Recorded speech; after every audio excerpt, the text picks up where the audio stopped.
we can see the outlines right now of a war that could conceivably involve everyone.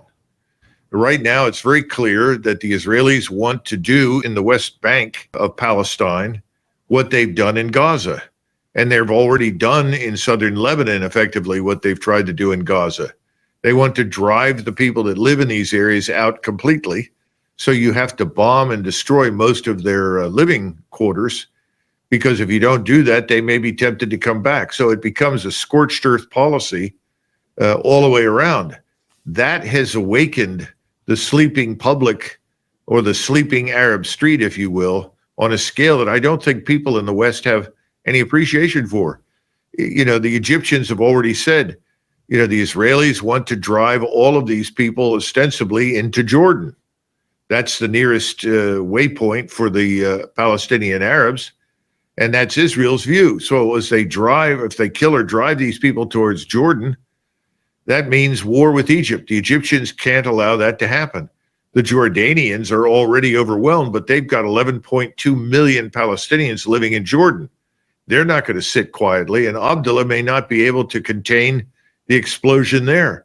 Finally, in Turkey, the Turks are looking at what's happening on their southern and eastern borders, where the Kurds are being stirred up by us, primarily the CIA and Mossad, with CENTCOM's support, about 100,000 Kurds to attack Turkey.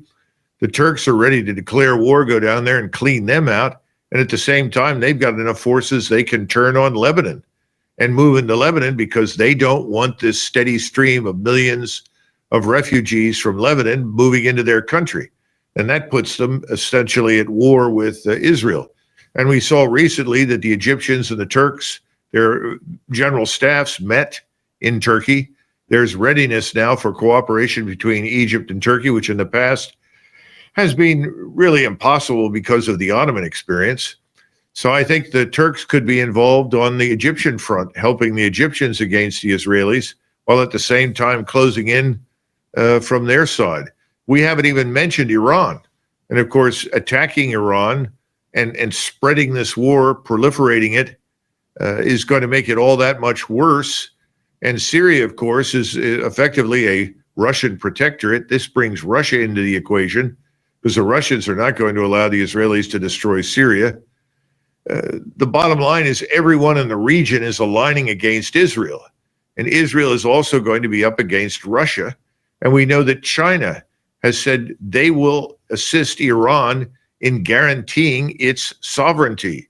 Now, you can interpret that any way you want, but I think it's pretty clear that the Chinese will support the Iranians, and I think the Chinese will support the Peninsular Arabs who join this. And we don't normally think of them as having an impact because their militaries aren't that credible or large.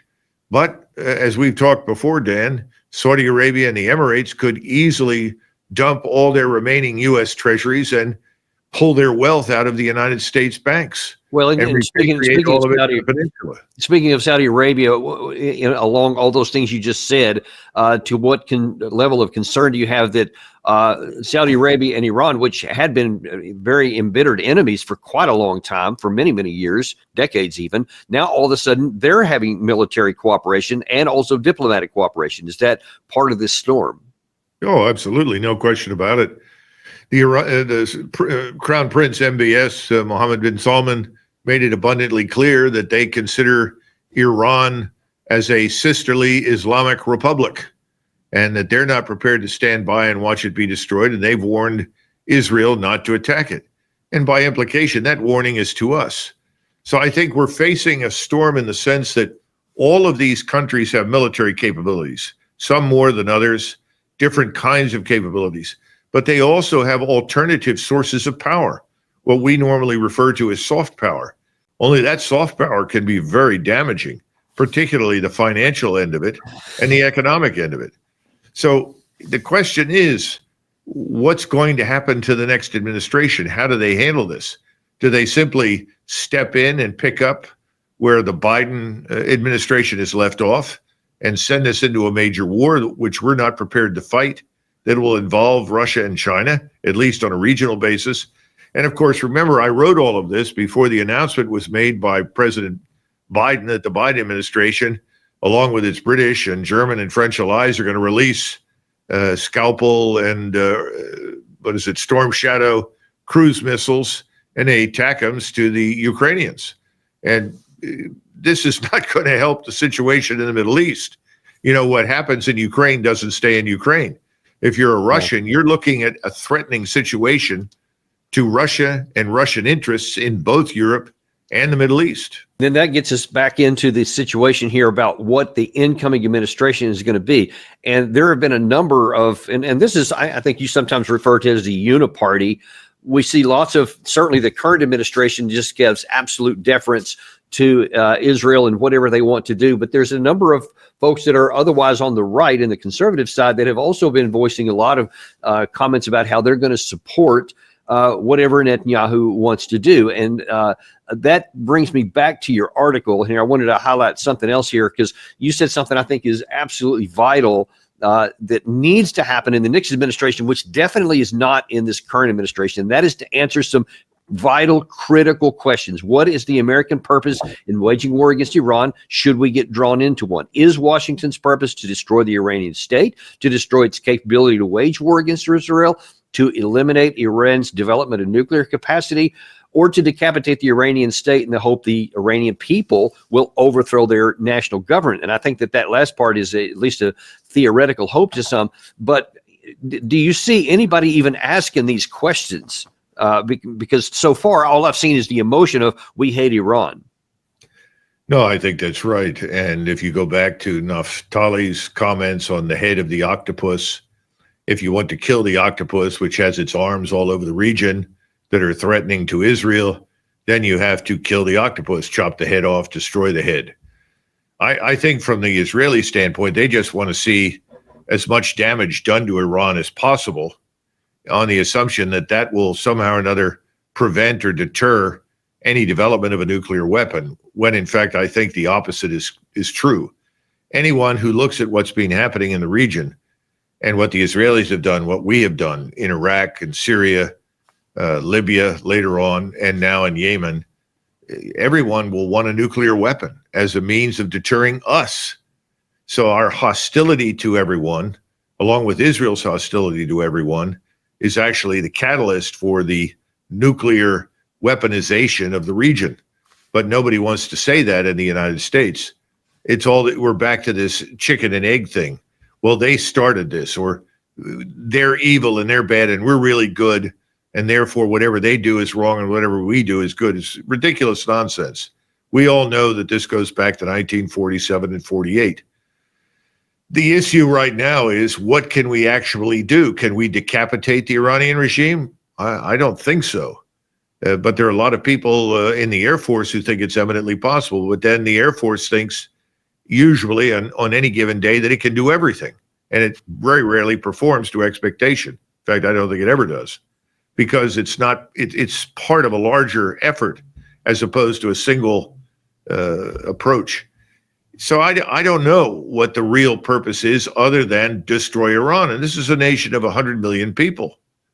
You know, are we kidding? Are we crazy? I mean, this is absurd. I don't see how this accomplishes anything. And then the question, of course, is, just as we faced after World War II, we did everything in our power to utterly destroy Germany and Japan. Then someone woke up and realized, what have we done? Now there is no one to oppose the Soviet giant that has emerged from this war. No one is there to oppose communism in Asia. I think it's another situation where if we go in there and actually destroy this country, we're going to be in the same position. Who else benefits from this? Who fills the vacuum? We're not very clever when we think about these things. As you say, too much is emotion. And then I guess the policy question for the incoming administration is, what is the end state? You talk about this all the time, and it almost never gets talked about in the national discussion, in the discourse. What do you want to accomplish? What does America think the Middle East ought to look like that would be in our security interest? And I would wager, and I would like your view on it, that it's the absence of war, not militarily trying to defeat something that, as you point out, of a nation of 100 million, probably couldn't be done in any kind of a time frame or expense that would make it worth it to us.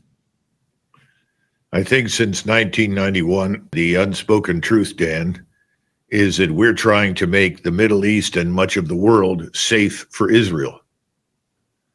And that's a tall order. Israel has to be part of that equation. It's not, we can't force everyone to love Israel.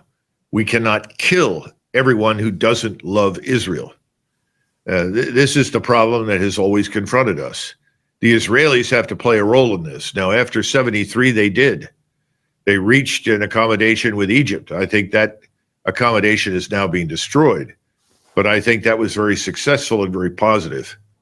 Israel has been unwilling to negotiate and compromise on any range of issues on the grounds that any compromise at all puts the survival of Israel at risk. Well, I would argue now that the absence of any willingness to compromise or to negotiate is actually the path to extinction for the Israeli state. And I think they're on that path right now because we cannot kill everyone in the region that refuses to love Israel. Let's put it that bluntly. And we're not here to do that. I don't think we should be there to do it. So I think that's the unspoken truth. I don't think military power is necessarily the right instrument for that purpose.